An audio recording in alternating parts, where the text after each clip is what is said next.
everyone, it's Sunday. We're here to play Clues by Sam again, and it is another hard one, so no evil this time, but that's okay. We got 3 hard ones in a row, so that was amazing, and I'm really excited for this. I love the weekends where we have the most fun, like I said yesterday.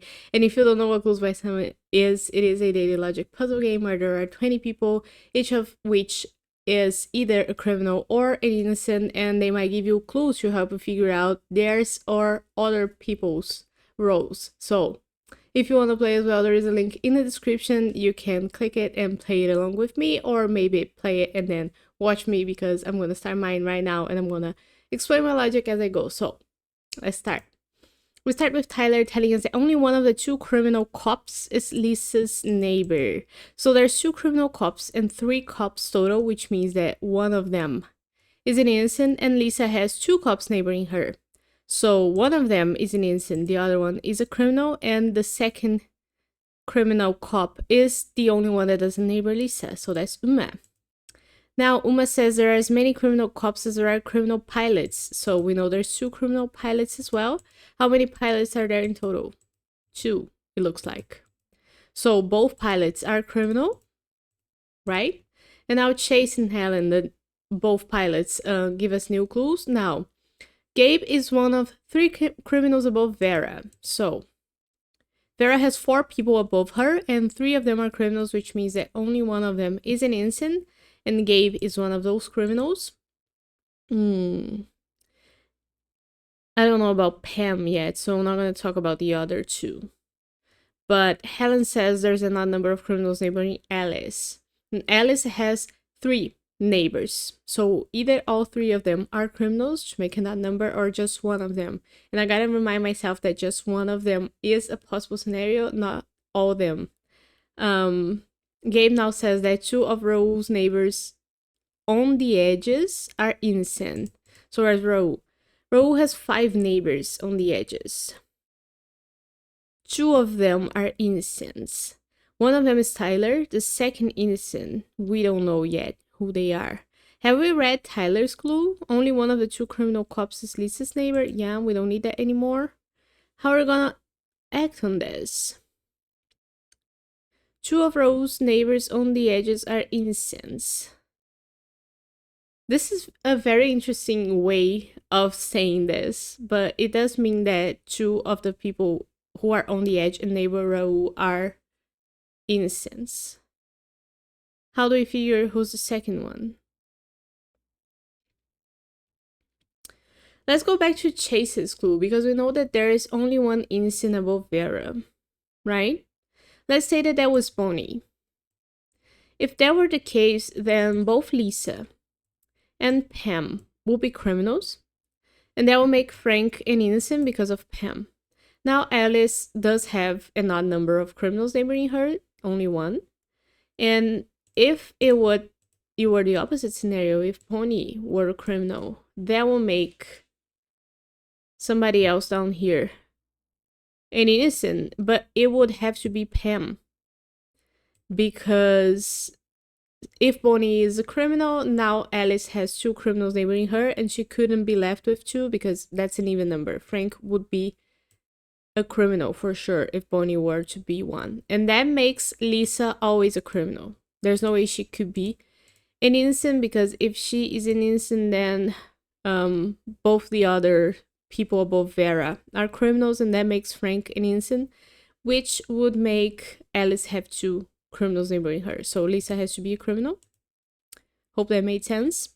Now Bonnie and Pam are one an innocent, the other one a criminal.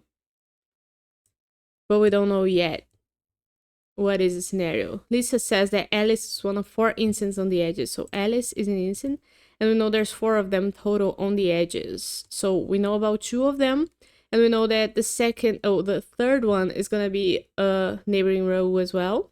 So let's say that's Wally.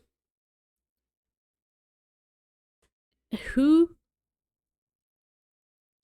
else could that be?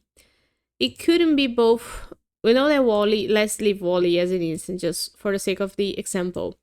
If Frank or Bonnie were to be an innocent, that will force the other one to be an innocent as well, right? So that Alice can keep having a number of innocents neighboring her. And that will break the total of innocents on the edges, because if both of them are innocents, now we have 3 here, 4 with Tyler, and 5 with Wally. And we know there's only 4 innocents on the edges. So there's no way that any of Bonnie or Frank are innocents. That makes both of them criminals. And that makes Pam an innocent. Right? That was good. I like it. Now Bonnie says that only one of the 5 criminals neighboring Raul is above Xavier. Raul? So the other person who's above Xavier and neighboring Raul is Nancy, so she has to be a criminal. And we know that Raul has 5 criminals neighboring him for sure, total. But only 2 of them are revealed. The other 2 are gonna be down here in row 5. So that's 4. The 5th one can only be Maria.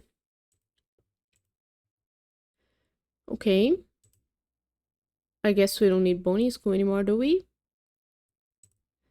Now Gabe, we've read him. 2 of Raul's neighbors on the edges are innocent. Yeah, that's helping us. Now Alice is one of our innocents on the edges. We know about 3 of them. Pam says there's an odd number of criminals above Tyler. So there's 3 people above Tyler. Could it be that only one of them is a criminal? Because 1 is an odd number. But if only one of them is a criminal, then that will make both Isaac and Donna innocents. And now we have broken the total of innocents on the edges again. 1, 2, 3, 4, 5. So nope, none of these guys here are innocents. And we don't need Pam's School anymore. Now Isaac says that exactly 2 of the 6 criminals neighboring Pam are in row 5. So Pam has 2 innocent neighbors and 6 criminal neighbors. 2 of the 6 criminals are in row 5, so that means that she shares an innocent with Raul, right? Let's say that's Vera and the other one is Wally. Now there's 2 people in row 5 who are criminal neighbor Pam. And that makes Xavier a criminal, of course, because Raul has 2 innocent neighbors on the edges. And even if it were the opposite scenario here, Vera and Wally were switched, Xavier would anyway be a criminal. And we know that these guys are one or the other. And we know that Janet and Oscar are one or the other as well, because we still need 1 more innocent on the edge. So we have Alice 1, Tyler 2, 3 with either Vera or Wally, and 4 with either Janet or Oscar. Now, what does Xavier say? There's an equal number of innocents in rows 3 and 5. We know there's only 1 innocent in row 5. So row 3 has to have 1 innocent as well, and that can only be Janet. That makes Oscar a criminal. And now Janet says that there are exactly 2 innocents in column B. Column B has only 1 innocent on fire and only 1 person left. So the person that's left has to be the second innocent. And that's Vera, which makes Wally a criminal. And we know that Pam has 2 innocent neighbors and both of them are already revealed. So Raul has to be a criminal as well. And we are done. The hard one. Great. Same time as yesterday. Only half of the people have a perfect, so that's good. I like it. That will be it for today. I'll be back again tomorrow with more Clues by Sam. We're gonna do Double Monday tomorrow, so we're playing a bonus one from the newsletter. You can subscribe to the newsletter on Clues by Sam website if you want to get the bonus puzzles every Monday. And I'll see you tomorrow. Bye bye.